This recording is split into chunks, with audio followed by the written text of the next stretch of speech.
मवेशियों में बीमारी के पेश नज़र कराची समेत सिंध भर में मवेशी मंडियों पर पाबंदी लगा दी गई है। तमाम शहरों में मवेशी मंडियों के लाइसेंस आर्जी मुअत्तल करने की हिदायत की गई है। अब ये जो शहर के लोग हैं बेचारे, जो इस वक्त डरे हुए हैं कि अगर हमने गोश्त खा लिया, पता नहीं गोश्त वैसा है या नहीं है, और दूध ले लिया, इनको आप क्या मैसेज देंगे? देखें, मैंने जैसे कि पहले ये अर्ज किया था कि बीमारी ये हमारी जो इसको लंपी स्किन डिजीज है, ये जूनोटिक नहीं है। ये जानवरों से इंसानों में मुंतकिल होने वाली बीमारी नहीं है।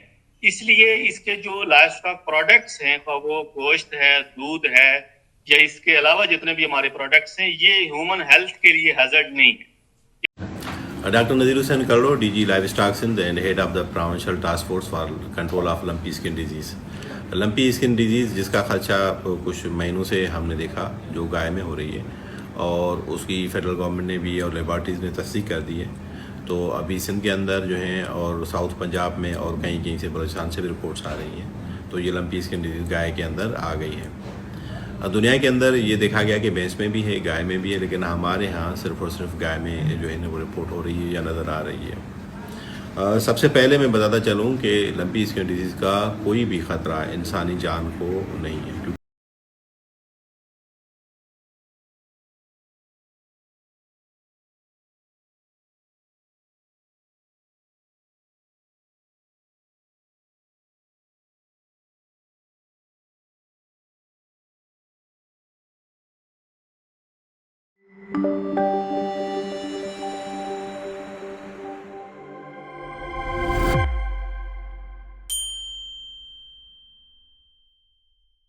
जी, बिस्मिल्लाहिर्रहमानिर्रहीम।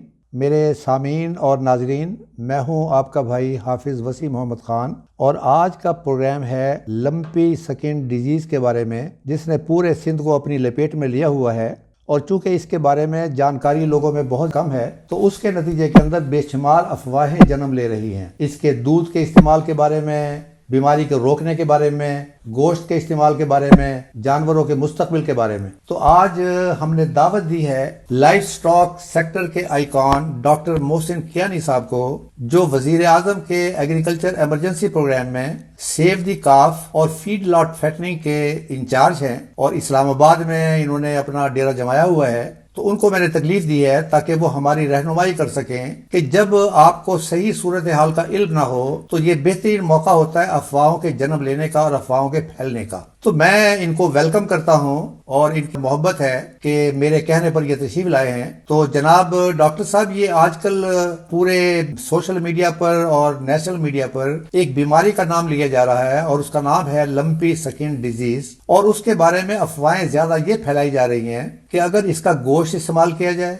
इसकी दही इस्तेमाल किया जाए, इसका दूध इस्तेमाल किया जाए, तो वो भी इंसानों के लिए भी खतरा है, और जानवरों की अमवात भी हो रही हैं। कुछ बताएंगे आप इसके बारे में कि लंपी स्किन डिजीज क्या है, ताकि जो अफवाहें जो है वो दम तोड़ सकें और लोगों को पता चले कि हमने इस मुसीबत से कैसे निजात पानी। बिस्मिल्लाहिर्रहमानिर्रहीम। शुक्रिया हाफिज साहब कि आपने मौका दिया सामीन से गुफ्तगू करने का। जिस तरह के आपने इरशाद फरमाया कि इस वक्त हमारी लाइफ स्टॉक इंडस्ट्री में एक बीमारी है, वायरल डिजीज है लंपी स्किन डिजीज। ये इस वक्त पार्टिकुलरली सिंध के अंदर जो हमारे फार्म्स हैं, डेयरी और कैटल के फार्म, और फिर कुछ कैटल जगहों पर इस वक्त ये बीमारी मौजूद है। मैं थोड़ा सा इस बीमारी के बारे में एक तारुफ अपने सामीन के सामने रखूंगा कि ये जो लंपी स्किन डिजीज है, ये बेसिकली वेक्टर बॉर्न डिजीज है, यानी जो मॉस्किटोज हैं, मक्खियां हैं, ये जो फ्लाइज हैं, इनके जरिए ये बीमारी, ये वायरस जो है वो फैलता है। और सबसे ज्यादा यानी इसमें वायरस का, इस बीमारी का जो अटैक है वो कैटल के ऊपर है, जो हाई प्रोड्यूसिंग कैटल है। जो हमारी जो गायें ज्यादा दूध देने वाली हैं, उनके ऊपर इसका अटैक होता है। और कुछ इसमें जो हमारी बफलो है उसके अंदर भी इसका, भैंस के अंदर भी इसका अटैक है। कैप्रीपॉक्स वायरस जीनस है और पॉक्स वायरिडी फैमिली है, जो कि इस वक्त यानी जो पॉक्स फैमिली है इससे इसका रिलेशन है। चेचक वाली जी, चेचक जो है जी, जी। इस फैमिली से इसका ताल्लुक है। और मैं इसको थोड़ा सा बताऊं कि हमारी कुछ लाइफ स्टॉक में बीमारी है जिसको हम ट्रांसबाउंडरी एनिमल डिजीज कहते हैं, टैड्स जो हैं, जिसको international organization of animal health जो है वो इसको रिपोर्ट भी करना होता है और इसका ताल्लुक एनिमल और एनिमल प्रोडक्ट्स के ट्रेड के साथ भी होता है। तो ये जो लंपी स्किन डिजीज है ये टैड्स में आती है, यानी ट्रांसबाउंडरी डिजीज के अंदर आती है। इसलिए एक तरफ हमें इसके बारे में सही मालूमात भी होनी चाहिए और दूसरा इसके कंट्रोल के हवाले से भी प्रॉपर मेजर्स हैं गवर्नमेंट को और प्राइवेट सेक्टर को इस हवाले से लेने चाहिए। ये इस बीमारी का जो असरात हैं वो ये है कि प्रोडक्शन को ये लॉस करती है, दूध की जो प्रोडक्शन है वो इमीडिएटली ड्रॉप हो जाती है, बॉडी स्कोर यानी जानवर की जो हेल्थ है वो से मुतासर होती है और इसके जो स्किन्स हैं क्योंकि ये जिल्द और इसके ऊपर इसका डायरेक्ट अटैक होता है तो जो स्किन्स और हाइड्स हैं वो इसको ये डैमेज करती है और जो हमारी फीमेल प्रेग्नेंट एनिमल्स हैं उसमें अबॉर्शन भी और इनफर्टिलिटी के चांसेस भी इसमें मौजूद होते हैं। डॉक्टर साहब, मैं आगे चलने से पहले आपसे एक छोटा सा सवाल पूछना चाहता हूं अपने सामीन के मामले को क्लियर करने के लिए, और वो ये है कि आपने फरमाया कि हाई यील्डिंग एनिमल्स के अंदर इसका इंसिडेंस ज्यादा है as compare to other animals. अब मेरा सवाल सिर्फ ये है कि क्या ये बकरे और बकरियों में भी है या सिर्फ कैटल के अंदर है? अच्छा, ज्यादा जो इसके चांसेस हैं वो कैटल के अंदर हैं। जो बकरे और बकरियां हैं इसमें इसका बड़ी लो इंसिडेंस है, यानी कम इसमें केसेस रिपोर्ट हुए। इसी तरह जो हमारी भैंस है बफलो जिसको हम कहते हैं उसकी इंटरनेशनली रैंकिंग में भी तकरीबन 1 से 2% है उसके अंदर केसेस रिपोर्ट हुए हैं। लेकिन जो हमारी कैटल हैं उसके अंदर इसका इंसिडेंट बहुत ज्यादा है, यानी 45% तक 45% तक इसके जाने के चांसेस हैं। लेकिन नॉर्मली तकरीबन 30% कैटल के अंदर इसके किसी अगर हार्ट के अंदर इसके मॉर्बिडिटी के यानी जो बीमारी के फैलने के चांसेस मौजूद रहते हैं। और अगर इसमें जो अगर हम मॉर्टेलिटी देखें मरने के चांसेस है वो 10% के अंडर में है, लेकिन कुछ यानी 5 से 10% तक इसके चांसेस भी मौजूद है। तो ये ज्यादा जो है वो कैटल के अंदर ये बीमारी पाई जाती है। ठीक है, अब इसकी जो 10% मॉर्टेलिटी है इसका मतलब ये है कि 90% तो इंशाल्लाह ताला बच जाएंगे। जी। अब वो 90% की जो जाहिर है कि उसकी दूध की प्रोडक्शन पर भी असर पड़ेगा और फिर बाकी जिंदगी में इसके असरात कितने अरसे के बाद खत्म हो जाएंगे? अच्छा, नॉर्मली जो इस बीमारी का जो इंक्यूबेशन पीरियड है यानी जिसमें वायरस अटैक करता है और उसके बाद वो अपने असरात रफ्त करके चला जाता है, ये तकरीबन 2 से 7 दिन है। लेकिन 2 हफ्ते का पीरियड जो है ये इंक्यूबेशन पीरियड कवर किया जाता है। लेकिन बात सूरतों में अगर कोई बहुत ही मतलब केस क्रोनिक हो जाए तो ये 5 हफ्तों तक भी ये वायरस जो है वो परसिस्ट करता है। मैं थोड़ा सा यानी आपके इस प्रोग्राम की वजाहत से सामीन को ये बता दूं कि इसके ट्रांसमिशन जो है यानी ये जो वायरस फैलता है बीमारी एक जानवर से दूसरे जानवर में या हार्ट में या पूरी पॉपुलेशन को मुतासर करती है, तो उसके कौन कौन से सोर्सेज हैं? एक है जो हमारी मॉस्किटो है, जो हमारा मच्छर है, ये इसका है। बाइटिंग फ्लाइज हैं, इसी तरीके से टिक्स हैं, यानी ये जो भी वेक्टर हैं जो कि ब्लड को सक करते हैं, वो खून को सक करते हैं और एक के जानवर से दूसरे जानवर के खून में जाकर इंजेक्ट करते हैं। ये इसका मेन सोर्स है। इन्फेक्टेड कैरकस है, अगर वो ऐसे जानवर से आया है जिसको अभी तक वैक्सीन नहीं की गई है तो उसके अंदर भी कुछ चांसेस मौजूद होते हैं कि ये कैरकस के जरिए भी इन्फेक्शन का काज कर सकता है। इन्फेक्टेड सलेवा है, जानवर के मुंह से सलेवा निकलता है या इससे भी इसके कुछ चांसेस मौजूद होते हैं। सकिंग कॉब्स हैं, जो बच्चे अपनी माओ का दूध पीते हैं, अगर माँ के अंदर ये वायरस का अटैक हो चुका है तो फिर बच्चे के अंदर भी कुछ चांसेस हो सकते हैं कि उसमें ये जो है ना उसकी स्किन को मुतासर करेगा ये वायरस। तो ये बेसिकली इसके ट्रांसमिशन के सोर्सेज हैं। और जो इसके क्लिनिकल साइंस हैं यानी जिससे इस बीमारी को आप डिटेक्ट कर सकते हैं वो ये है कि इसका टेम्परेचर एकदम सबसे पहले तकरीबन 40.5 डिग्री सेंटीग्रेड तक टेम्परेचर जो है वो राइज होता है। उसके बाद उसके नेजल नाक से और आंखों से डिस्चार्ज जो है वो उसके जो पानी के जो है वो निकलेंगे। इसी तरीके से उसके गले में लिम्फ नोड्स जो है ये इसके अंदर स्वेलिंग पैदा होगी। इसी तरह फिर उसके स्किन जो है जानवर की उसमें कुछ जो है वो लीन्स, उसमें कुछ जख्म वगैरह और नोड्यूल जो है ये बन जाते हैं। म्यूकस मेम्ब्रेन जो होती है उसके मुंह के अंदर, इस म्यूकस मेम्ब्रेन को भी ये मुतासर करते हैं। इसी तरीके से अगर वायरस जो है वो परसिस्ट कर ले तो इसकी जो सेकेंडरी इन्फेक्शन है, सेकेंडरी इन्फेक्शन में निमोनिया और मास्टाइटिस जो है ये इस जानवर के अंदर जो कि उसके आर्डर को मुतासर करता है, जानवर के थनों को, और इसी तरीके से उसके रेस्पिरेटरी ट्रैक है, इसके ऊपर भी इसका असर होता है। इसलिए सेकेंडरी इन्फेक्शन के तौर पर जो बैक्टीरियल इन्फेक्शन है, नमूनिया और मेस्टाइटिस, ये जानवर के अंदर काज हो सकती है। डॉक्टर साहब थैंक यू वेरी मच।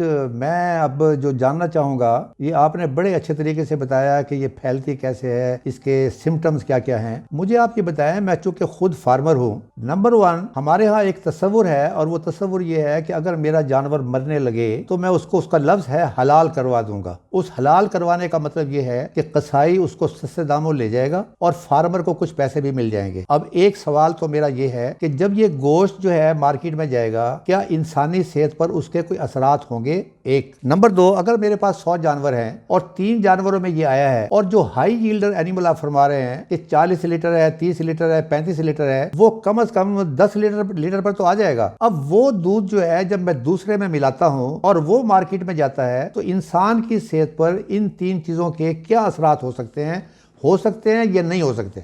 अच्छा, जो अब तक की जो बीमारियां हैं जानवरों में, उसमें थोड़ी सी इसकी बैकग्राउंड कर दूं। एक होती है जूनोटिक डिजीज की, जो बीमारियां जानवरों से इंसानों में मुंतकिल होती हैं। इसी तरीके से कुछ बीमारियां हैं जिसको हम फूड बॉर्न डिजीज भी कहते हैं, जो खुराक, जो फूड से जो है वो आती हैं। लंपी स्किन डिजीज के बारे में ये है कि ये जूनोटिक नहीं है, यानी जानवर से इंसान में डायरेक्ट मुंतकिल नहीं होती है। अलबत्ता जो एक चीज तो ये क्लियर है। दूसरा ये है कि इंसानी हेल्थ के लिए जो गोश्त है या दूध है, इस पर डायरेक्टली इंसानी सेहत के लिए कोई बड़ा थ्रेट मौजूद नहीं है, बल्कि ये कमोडिटीज जो हैं वो सेफ हैं। अलबत्ता जो इस बीमारी का मेन एप्लीकेशन है वो जो आपकी जानवर है उनकी, मतलब उनकी प्रोडक्शन लॉस होगा, उनकी सेहत जो है वो मुतासर होगी, तो उनकी जो ग्रोथ है, जो उनका वेट गेन है, वो मुतासर होता है। तो इसका ताल्लुक लाइव स्टॉक की प्रोडक्टिविटी के साथ है, और आपका जो इकोनॉमिक लॉस है वो है जिसको आपने बचाना है। लेकिन जो इसके प्रोडक्ट हैं उनका इंसानी सेहत पर कोई बराह रास्त जो है वो साइड इफेक्ट नहीं है। Thank you very much. देखें, ये सोशल मीडिया का दौर है और इसमें ऐसी अफवाहें अनजाने खौफ के साथ फैलाई जाती हैं जिसका कोई वजूद नहीं होता। और आज के प्रोग्राम का असल मकसद यही था कि हम ये जानकारी लोगों को दें, जो ये चीजें फैलाई जा रही हैं, वो मर गए, बर्बाद हो गए, कत्ल हो गए, बजाय इसके कि हम इस सूरत हाल को फेस करें। ये बिल्कुल बात दुरुस्त है कि जानवर के ऊपर जो असर होगा और जो फार्मर के ऊपर असर होगा, इकोनॉमिक असर होगा, वो तो बिल्कुल वाज़ेह है। लेकिन यहाँ से निकलने वाला गोश्त के बारे में और दूध के बारे में और दही के बारे में आपने फरमाया है कि उसका कोई नेगेटिव असर अभी तक देखने में नहीं आया, न कोई रिपोर्ट हुआ है। एम आई राइट? जी जी। एक बात मैं आपकी वजाहत से अपने फार्मर हजरात से शेयर करूंगा कि कंट्रोल मेजर्स क्या हैं। और ये बड़ा इंपॉर्टेंट है कि जब एक डिजीज आउटब्रेक हो जाए और आपके फार्म पे थ्रेट भी हो और आपके कुछ एनिमल्स अगर इन्फेक्टेड हो जाए और बाकी पॉपुलेशन अगर आपकी इन्फेक्टेड नहीं है, तो फार्मर को प्रिकॉशनरी मेजर्स का पता होना चाहिए, और वो इमीडिएट अगर प्रिकॉशनरी मेजर्स करें तो जो हम माशी नुकसान की बात कर रहे हैं, इस माशी नुकसान से बचा जा सकता है। मैं कुछ कंट्रोल मेजर्स आपसे शेयर करूंगा। एक तो सबसे पहली ये है कि जो इन्फेक्टेड एनिमल्स हैं, जिनको इन्फेक्शन हो चुकी है, उनको आप सेपरेट करें पूरी तौर पर, और जो हम आपके नॉन इन्फेक्टेड एनिमल्स हैं उनको बचाएं। इन्फेक्टेड एनिमल्स को सेपरेट करने के बाद दूसरा काम ये है कि जो आपका ब्लड सैंपल्स हैं या आपके जो नेजल जो आप सैंपल लेंगे, उसको हमारे फेडरल गवर्नमेंट ने नेशनल एग्रीकल्चर रिसर्च सेंटर में कायम है, पाकिस्तान की नेशनल वेटनरी लेबोरेटरी, जो कि मुल्क पाकिस्तान की रेफरल लैब है, जो OIE से जिसके साथ अप्रूव्ड है। ये इस लैब के अंदर उसका सैंपल भिजवाएं ताकि, और इधर आप अपने रेलिवेंट लाइव स्टॉक डिपार्टमेंट के जरिए भिजवाएंगे ताकि डायग्नोज हो सके। मतलब ये है कि ठट्ठा में रहने वाला फार्मर ठट्ठा के लाइव स्टॉक डिपार्टमेंट के वेटनरी ऑफिसर को राब्ता करेगा, वहाँ वो वेटनरी ऑफिसर इसका सैंपल लेगा और वो NARC की लेबोरेटरी को भेजेगा। जी। तीसरी चीज ये है कि आप अपने एनिमल्स की जो नॉर्मल फ्री ग्रेजिंग है, इसको आप कुछ अरसे के लिए रिस्ट्रिक्ट कर लें, ताकि ग्रेजिंग के में, चूंकि पानी का जो एक सोर्स है कि अगर जो नेजल डिस्चार्ज है या जो ऑक्यूलर जो आंखों का पानी है, ये अगर पानी के जरिए या खुराक के जरिए भी जो है वो एक वायरस की इन्फेक्शन का सोर्स बन सकता है। तो इसी तरह ग्रेजिंग एरिया में जाते हैं, वहां उनकी फ्री कंटेक्ट है, इसको भी बचाने की जरूरत है। इसी तरीके से एनिमल की जो कैटल मार्केट्स के अंदर मूवमेंट है, इसको भी कुछ टाइम के लिए अगर थोड़ा लिमिटेड कर दिया जाए या कंट्रोल कर दिया जाए तो इससे भी होगा। और फिर इम्पॉर्टेंट चीज ये है कि वैक्सीनेशन जो है, वैक्सीनेशन आपको करनी है। इस वक्त फेडरल गवर्नमेंट है, एनिमल हस्बेंड्री कमिश्नर ऑफिस ड्रैप के जरिए कंडक्ट कर रहा है कि ये वैक्सीन को परमिशन दिलवाई जाए, लेकिन जब तक ये वैक्सीन आती उस वक्त तक हम जो हमारे शीप एंड गोट पॉक्स की वैक्सीन है, इस वैक्सीन को हमारी फेडरल गवर्नमेंट ने, जो हमारा एनिमल हस्बेंड्री कमिश्नर ऑफिस है, उसने डिक्लेयर किया है कि आप शॉर्ट टाइम के लिए इसको यूज कर सकते हैं ताकि जानवरों की अंदर जो इस वक्त लॉसेस हैं उनको बचाया जाए। और फिर जो है वो जो जानवर इस वक्त किसी भी लिहाज से मतलब आपके हाई प्रोडक्टिव एनिमल्स हैं, उनको इमीडिएटली जो है आप प्रायोरिटी बेसिस पर वैक्सीनेशन के अंदर जाएं, और अगर कोई छोटा मोटा केसेस आते हैं तो उनको इमीडिएटली ट्रीटमेंट के ऊपर जाए, सेकेंडरी ट्रीटमेंट, ताकि जो मैंने बताया था कि सेकेंडरी इन्फेक्शन भी काज हो सकती है, मास्टाइटिस और निमोनिया वगैरह, उसको बचाकर जो है वो आप जानवर की जो लॉस से उसको बचा सके। वो इंसेक्ट कंट्रोल जो है, क्योंकि ये मॉस्किटोज वगैरह हैं, इनके कंट्रोल के हवाले से भी मेजर्स लेने की जरूरत है, और फार्म की बायोसिक्योरिटी और जो फार्म वर्कर्स हैं उनकी क्लीनिनेस और डिसइंफेक्शन जो है ये, और फार्म के प्रेमिसेस की डिसइंफेक्शन, ये सारे मेजर्स हैं। आपने चूंकि एक चीज होती है कि जो जितना भी एहतियाती तदाबीर है ली जाए, वो जो आपका फार्म का बिजनेस है, जो आपके घरेलू सतह पर एनिमल मौजूद है जो कि आपके लिए सोर्स ऑफ इनकम है, इनको इनके नुकसानात को आप मैक्सिमम हद तक बचाएं, और जो इन्फेक्शन है उसके जो हॉराइजन है उसको मैक्सिमम जो है वो आप कंट्रोल करके उसको लिमिटेड कर सकते। डॉक्टर साहब, मैं कुछ अपना तजुर्बा शेयर करना चाहता हूँ अफ्रीका का। जी। उस एक मुल्क में जहाँ मैं था वहाँ ये बीमारी फैल गई, लंपी स्किन डिजीज। अब उन्होंने जो बायो सिक्योरिटी मेजर्स लिए, उसमें मतलब ये था कि अगर मेरे फार्म के ऊपर लंपी स्किन डिजीज आई है और डॉक्टर मोहसिन कियानी के फार्म पर नहीं आई, तो पाबंदी थी कि मेरे फार्म का कोई आदमी बायो सिक्योरिटी मेजर के प्रोटोकॉल के तहत आपके फार्म पर नहीं जा सकता। ये ठीक है सर? ये बहुत ही इंपॉर्टेंट स्टेप है जो कि बायो सिक्योरिटी का आपने लिया, कि जो आपकी मूवमेंट है, यानी जो इंसानों की मूवमेंट भी है, एक घर से जो एनिमल मौजूद है जहाँ इन्फेक्टेड है, और वो एनिमल के जो इन्फेक्टेड नहीं है और वो फार्म पे हैं या घरों के अंदर हैं, वहां पर वो ना जाए। ये बहुत ही इंपॉर्टेंट ये पॉइंट है बायो सिक्योरिटी का। इससे आप बहुत हद तक अपने इस बीमारी के फैलाव को रोक सकते हैं। दूसरा मेयर जो वहां पर लिया गया था, चूंकि अफ्रीका के अंदर मच्छर बहुत ज्यादा होते हैं, ये मच्छर मलेरिया ये अफ्रीका के अंदर वहां के ह्यूमिड क्लाइमेटिक कंडीशन की वजह से वो होते हैं, तो वहां पर उन्होंने जब ये लंपी स्किन डिजीज का आउटब्रेक हुआ जस्ट लाइक कोविड-19, तो उसके ऊपर उन लोगों ने फिर ये किया कि हफ्ते में 2 मरतबा कंटैक्ट पॉइजन, उसका स्प्रे। कंटैक्ट पॉइजन का मतलब ये है कि वो जहां पड़ेगा वहां मक्खी, मच्छर और चीचड़, इसको वो मार देगा और उसके बाद उसका असर खत्म हो जाएगा। तो ये शुरू में हफ्ते में 2 दिन, और उसके बाद फिर 1 हफ्ते के बाद, और फिर 2 हफ्ते के बाद, और फिर 1 महीने के बाद। तो ये एक पॉलिसी थी जहां मैंने देखा कि उन्होंने बड़े अच्छे तरीके से कंट्रोल किया। आप जो हमारे कराची में इस वक्त हाहाकार मची हुई है, और जैसा कि आपने फरमाया, वो मैंने अभी थोड़ी देर पहले नोटिस देखा है कि जानवरों की मूवमेंट कैटल मार्केट में बंद हो गई है फॉर द टाइम बीइंग। तो आप सजेस्ट करेंगे कि जो हमारे टंडुवाला यार और नवाब शाह और मीरपुर खास और इवन कराची, जहां जहां ये इस वक्त एपिडेमिक के तौर पर मुसीबत आई हुई है, वहां पर ये बायो सिक्योरिटी को स्पेशली मेजर के तौर पर अपनाएं, और ये स्प्रे जो है इसका वो करना शुरू करें, ताकि क्लीनलीनेस तो मुसलमानों के ईमान का आधा हिस्सा है, यानी कि बाकी तमाम चीजें एक तरफ, क्लीनलीनेस तरफ। तो ये अगर सफाई सुथराई के साथ ये स्प्रे भी करें तो मेरा ख्याल ये है कि इसको हम फेस करें तो ये कंट्रोल हो जाएगा। Do you agree?